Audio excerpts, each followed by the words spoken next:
عابد زبیری صاحب بھی، حافظ صاحب ہمارے ساتھ ماہر قانون وہ بھی موجود ہیں۔ عابد زبیری صاحب آپ کا بھی شکریہ۔ فل کورٹ میٹنگ کے بعد فیڈرل گورنمنٹ نے اپنے انیشیٹو پر نہیں بلکہ فل کورٹ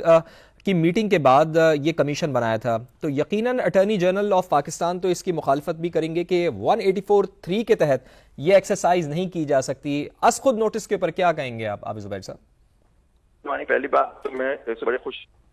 میں اس کی کہتا ہوں کہ بالکل صحیح ہوا کہ یہ سو موٹو نولیا، یہی ہماری ڈیمانڈ تھی وکلا تنظیموں کی۔ میں پاکستان بار کا ممبر ہوں، ہماری ڈیمانڈ تھی کہ جی اس کے اندر جوڈیشل سائٹ پہ ساری انکوائری ہونی چاہیے اور فل کورٹ بننا چاہیے، کیونکہ یہ انڈیپینڈنس اور جوڈیشری آزادی جو ہماری کورٹس ہیں ان کی آزادی کا ایشو ہے کہ اگر وہ آزاد نہیں ہوں گے تو ہمیں اور مجھے آپ کو کسی کو انصاف نہیں ملے گا، کیونکہ انہوں نے الزام لگایا ہے ایگزیکٹو کے اوپر اور لگایا ہے انٹیلیجنس ایجنسیز پہ۔ تو اس کا لیکن وہاں بھی دیکھیں جو پریس ریلیز آئی تھی سپریم کورٹ، اس نے لکھا تھا میجورٹی آف ججز نے یہ کہا کہ وہ پرائم منسٹر سے ملیں اور جا کے بات کریں، لیکن میں سمجھتا ہوں کہ وہاں بھی کوئی کنسنسس پورا نہیں تھا۔ ہو سکتا ہے میجورٹی ججز نے کہا ہوگا کہ جی مل کے پھر آپ کریں، انہوں نے پھر کہا کمیشن انکوائری ایک فیڈرل گورنمنٹ ہوتی ہے، اس کی رپورٹ ہوتی ہے، وہ انہیں کو دی جاتی ہے، اس پہ وہ کیا کرتے ہیں، ان کے ریٹائرڈ جج کے سامنے پیش ہو رہے ہیں، حاضر سروس جج۔ تو میں نہیں سمجھتا تھا کہ یہ ایک صحیح بات ہے، لیکن سو موٹو اٹھا لیا، اور بھی پٹیشنز ہیں، اور بھی لوگ اس میں داخل کر رہے ہیں، تو یہ ساری کلب کر کے چیف جسٹس صاحب کو دیکھنا چاہیے، اور میں سمجھتا ہوں اس کو فل کورٹ کو سننا چاہیے اس کے اندر، اور سارا فل کورٹ بیٹھ کے ڈیسائیڈ کرے کہ جی یہ جو انٹرفیئرنس ہے یہ ہے کہ یہ اگر ہے تو یہ بالکل نہیں ہونی چاہیے، اور جو لوگ اس کے ارتکاب میں مرتکب ہوئے ہیں اس ان کو قانون کے حساب سے ان کو سزائیں ملنی چاہیے۔ وہ مٹی پاؤں والی بات نہیں ہونی چاہیے کہ جی جیسے جسٹس شوکت صدیق کیس میں کہا ہاں ان کے ساتھ زیادتی ہوئی، ان کو بحال کیا گیا، وہ ریٹائر ہو گئے تھے، ان کو پینشن، لیکن جن لوگوں پہ انہوں نے الزام لگایا تھا کہ اور اس کی بات انہوں نے اس وقت کی چیف جسٹس کو بھی بتائی تھی، ان کے خلاف کوئی ایکشن نہیں ہوا۔ تو یہ دیکھیے اگر اس وقت یہ روک لیا جاتا ہے یا اس کیس کے اندر بھی کہہ دیتے کہ جی اس کی انکوائری ہونی چاہیے جس پہ جسٹس شوکت صدیقی نے الزام لگایا تھا کہ ان افسران نے ہمارے خلاف ایکشن کیا اور آج مجھ سے کہا کہ اس طرح سے فیصلے کرو، تو ہو سکتا ہے ہماری یہ سچویشن نہیں ہوتی آج۔ تو میں سمجھتا ہوں کہ بالکل بہت اچھی خوش آئند بات ہے کہ چیف جسٹس صاحب نے اس کو اٹھایا ہے۔ میری درخواست ہوگی کہ فل کورٹ کو سننا چاہیے، سارے ججز اس کی سماعت کریں سر، صرف ساتھ نہیں کریں، سارے جج بیٹھیں تاکہ امپریشن یہ آئے کہ سارے جج ایون جن لوگوں نے اختلاف بھی کیا ہوگا اس فل کورٹ میٹنگ میں وہ بھی اس میں شامل ہوں۔ تو اچھی بات ہوگی کہ اگر یہ سارے، مجھے ابھی کمپوزیشن نہیں دیکھی ان ججوں کی جو 7 ممبر بینچ کے ممبران ہیں، لیکن میں سمجھتا ہوں کہ سارے ججز کو اس میں شامل کرنا چاہیے، پھر ہی جا کے یہ بات طے ہوگی کہ یہ کیا ہو رہا ہے کہاں تک، کیونکہ دیکھیے صرف ہائی کورٹ کا معاملہ نہیں ہے، ہائی کورٹس کا، یہ ہماری ڈسٹرکٹ جوڈیشری کا بھی معاملہ ہے کہ ڈسٹرکٹ جوڈیشری پہ بھی اس طرح کے پریشر ڈالے جاتے ہیں، اور اگر وہ ان کی بات نہ مانے تو چیف جسٹس صاحب جو ہائی کورٹ کے ہیں وہ اٹھا کے جج صاحب کو ٹرانسفر کر دیتے ہیں۔ تو یہ دیکھیے نا اس طرح سے نہیں ہونا چاہیے، کچھ کلیئر الزام ہیں جن لوگوں کے خلاف کیے ہیں، جس میں چاہے ججز بھی کیوں نہ ہوں، تو اس سو موٹو میں اس کو بھی دیکھنا چاہیے کہ جو جج بات کہہ رہے ہیں انہوں نے 2 خطوط لکھے، اس زمانے میں ملے بھی، اس زمانے میں چیف جسٹس صاحب سے، پریزیڈنٹ چیف جسٹس صاحب سے، جسٹس اعزاز الحسن جو ریزائن کر چکے ہیں، ان لوگوں سے بھی ملے، تو اس وقت کیوں ایکشن نہیں ہوا؟ اگر اس وقت کوئی ایکشن ہو جاتا تو آج ہم اس سچویشن میں نہیں ہوتے۔ ٹھیک ہے، اچھا عابد زبیری صاحب، سپریم کورٹ کا فل کورٹ اجلاس ہوا تھا، اس کی پریس ریلیز کے مطابق 209 کا یہ کیس نہیں بنتا تھا، میٹنگ وزیر اعظم کے ساتھ ہونی چاہیے تھی، پھر میٹنگ بھی ہوئی وزیر اعظم کے ساتھ، کمیشن بنانا چاہیے، سپریم کورٹ کے فل کورٹ نے یہ ایڈوائز دی تھی، تو اس کے بعد وزیر اعظم کے ساتھ میٹنگ ہوئی، جس کے بعد کمیشن کی فارمیشن ہوئی، اس کے ٹی او آرز بھی طے ہو گئے۔ تو آپ کیا سمجھتے ہیں اب جب بدھ کے روز یہ 7 رکنی بینچ بیٹھے گا اور سماعت کرے گا تو ابتدائی طور پر کیا اس بات کا جائزہ لیا جائے گا کہ سپریم کورٹ آف پاکستان اس کیس کو سن بھی سکتی ہے یا نہیں، چونکہ کمیشن کی تو فارمیشن ہو گئی ہے؟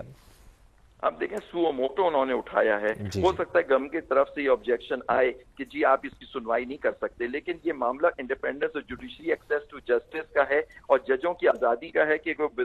کسی خطر کے کسی ڈر کے بغیر وہ فیصلہ کریں، تو یہ بہت بڑا معاملہ ہے، یہ ہمارے ٹو دا روٹ آف ہماری انڈیپینڈنس اور جوڈیشری جاتا ہے، اور انڈیپینڈنس آف دس کنٹری پہ جاتا ہے۔ ہمارے ایک ملک میں ہم یا تو ہم ایک ڈیموکریٹک سسٹم میں رہیں گے یا ہم ایک ہائیبرڈ سسٹم میں رہیں گے جو ہم چل رہے ہیں ابھی۔ تو اگر یہ باتیں جو انہوں نے لکھی ہیں وہ صحیح ہیں، اور یہ صحیح ہیں، میں کہہ رہا ہوں آپ سے، یہ ہر لیول پہ یہ ہو رہا ہے، ہر لیول پہ اپروچز کی جاتی ہیں، اگر نہیں مانتے تو پھر ان کو تھریٹ کیا جاتا ہے، اور ڈسٹرکٹ ججز کو بھی کیا جاتا ہے۔ اس وقت اب چیف جسٹس کا یہ کام، is the head of judiciary اور سپریم کورٹ کا، کہ is the highest court of Pakistan, تو ان کا کام ہے کہ اس معاملے کا سدباب کریں، اور جو لوگ اس کے مرتکب ہوئے ہیں ان کو سخت سے سخت سزائیں ملنی چاہیے، تاکہ آئندہ کسی کی ہمت نہ ہو کہ وہ ججز کے فیصلوں پہ اثر انداز ہونے کی کوشش کرے کسی بھی طرح سے۔ لیکن عابد زبیری صاحب، یہ معاملہ آگے بڑھے گا کیسے؟ وے فارورڈ کیسے ہوگا؟ دو کارروائیاں تو ایک ساتھ نہیں چل سکتی نا، کہ سپریم کورٹ میں بھی کارروائی جاری ہو، پھر جو کمیشن ایگزیکٹو کی جانب سے بنا دیا گیا ہے اور سپریم کورٹ آف پاکستان کی ڈائریکشن پر وہ کمیشن اس کی فارمیشن ہوئی ہے، تو پھر یہ دونوں کارروائیاں ایک ساتھ کیسے چلیں گی؟ یہ ذرا تھوڑا سا آسان کر کے بتا دیجیے گا۔ جی میں تھوڑا اختلاف کروں گا میں آپ سے ادب کے ساتھ، آپ خط اس کی پریس ریلیز کو صحیح سے پڑھیں، اور اگر اس خط میں اس فل کورٹ کے میجورٹی ججز نے فیصلہ کیا، جس میں ہو سکتا ہے چیف جسٹس صاحب خود بھی شامل ہوں، میجورٹی میں ہوں، کہ جی ہم پرائم منسٹر سے ملیں، اور اس بات پہ تو پرائم منسٹر ان کی بات ہوئی، وہاں ایک پروپوزل دیا گیا، پروپوزل کس کی طرف سے آیا وہ کلیئر نہیں ہے، لیکن موسٹ پرابلی وہ آیا گورنمنٹ کی طرف سے کہ جی اس میں ہم کمیشن انکوائری بنا دیتے ہیں، اور پھر ہم کیبنٹ سے اپروول کرا لیں گے، اور ٹی او آرز ہم سیٹ کر دیں گے۔ وہ جو لا منسٹر صاحب سے انہوں نے کہا تھا میں ٹی او آرز بھی بناؤں گا، اور کہا یہ بھی تھا کہ ہو سکتا ہے ہم ججوں کے ان 6 ججوں کے مس کانڈکٹ کو بھی دیکھیں، یہ بھی کہا انہوں نے اپنی اسپیچ میں، وہاں تک بات ہوئی ان کی جو پریس کانفرنس تھی۔ تو اس کے اندر پھر اس کے بعد یہ تھریٹ ہو رہا ہے کہ ان ججوں کا مس کانڈکٹ بھی دیکھا جا رہا ہے، جو شکایت کر رہے ہیں کہ جی ہم مئی سے یہ بات بتا رہے ہیں آپ کو، ججوں کے بات نالج میں لا رہے ہیں، اس کے بعد بھی کچھ نہیں ہو رہا، تو پھر آپ انہیں جن کے خلاف الزام ہے آپ انہیں سے انکوائری کروا رہے ہیں۔ وہ ایک رپورٹ ہے جو ان کو ملے گی، ان کی مرضی ہے، اس کو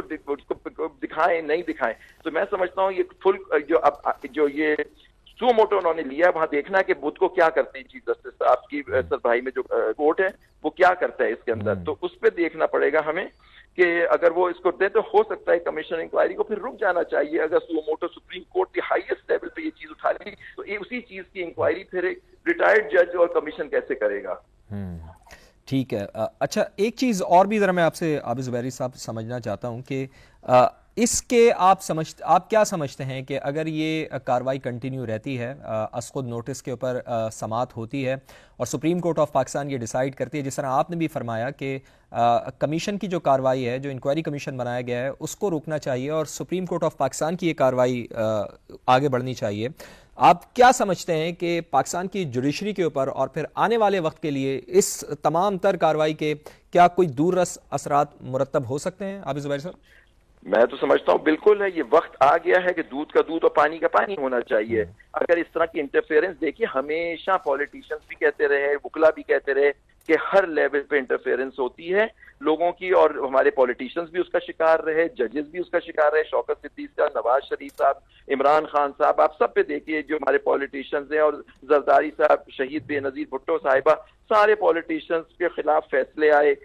کورٹس کے تھرو آئے۔ تو اگر یہ انٹرفیئرنس، اور یہ بات اصغر خان کے کیس میں کافی ہائی لائٹ ہوئی تھی، اگر آپ کو یاد ہو آج سے 10-11 سال پہلے، کہ کس طرح سے وہ انٹیلیجنس ایجنسیز نے افیکٹ کیا، وہ آئی جی آئی بنوائی اور پھر سارا انفلوئنس کیا، سارا الیکٹڈ گورنمنٹ کے خلاف کانسپریسی ہوئی۔ اگر یہ اس وقت زمانے میں رک جاتی ہے چیزیں، اور اصغر خان کی رپورٹ یا دوسرے اس پہ کنٹیمپٹ اس زمانے میں ہو جاتی ان لوگوں پہ جو انوالو تھے اس کے اندر، تو پھر آج ہم اس سچویشن میں نہیں ہوتے۔ لیکن یہاں تو آوے کا آوا ہی بگڑا ہوا ہے کہ الیکشن کے ریزلٹس بھی اپنی مرضی کے لو، فیصلے بھی اپنی مرضی کے لو، تو ہم کس ملک میں رہ رہے ہیں؟ مطلب کیا ہم آئین اور قانون کے تحت نہیں ہوں گے؟ ان ججوں نے حلف لیا ہوا ہے، اور ان انٹیلیجنس ایجنسی آفیسرز نے بھی ایک حلف لیا ہوتا ہے کہ ہم اس طرح کی حرکتیں نہیں کریں گے، ہم پالیٹکس میں حصہ نہیں لیں گے، ان کا اوتھ تو یہ ہوتا ہے۔ اور پھر بھی لیکن آپ دیکھیے اس طرح سے وہ انفلوئنس کر رہے ہیں، کس لیول سے وہ انفلوئنس کرایا جا رہا ہے، وہ سب معلوم ہونا چاہیے ہمیں۔